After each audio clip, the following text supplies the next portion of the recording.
omukoro gw'okujweka abaheereza ba Ruhanga batari bamwe na bamwe omu bureeberezi bwa North West Ankole okuba ba Reverend Canon hamwe na ba Lay Canons kushukirwa abantu batari bamwe na bamwe ababaire barimu ba Lay Canons nka Judith Nakarema, Rosette Byengoma or Permanent Secretary of Ministry of Defence and Veteran Affairs, omulamuzi mukuru owa High Court eyambara Jameson Karemani kandi omwe ow'abajweka obwa Lay Canon omu St Paul Cathedral Ibanda. Omukoro ogwo gwebembire Right Reverend Amos Magezi or Bishop wa North West Ankole Diocese,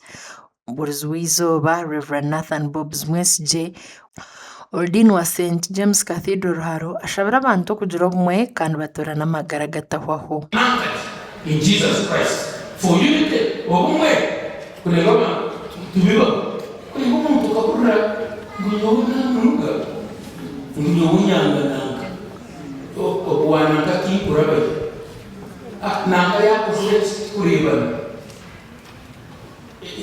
itorahanga izobiri na idakiho muri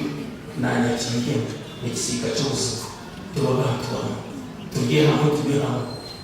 namwe bakabagira aho bishop da aho bebe cyangwa bamwe tino mwabura kugura mugenzi w'icyayi hati yo kuriza rijyane sente zanjye babura kuvugana kashi kandi ayongere yashaba abantu okwetantara ekibi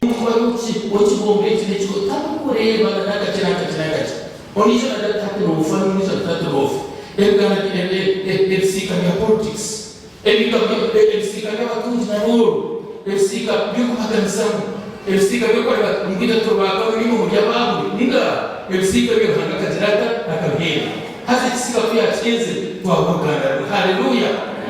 Efsika yabenda Yesu Kristo akahinde efsika yahinde efsika byo kusiku na hade efsika byo ekustana sana okuna kwa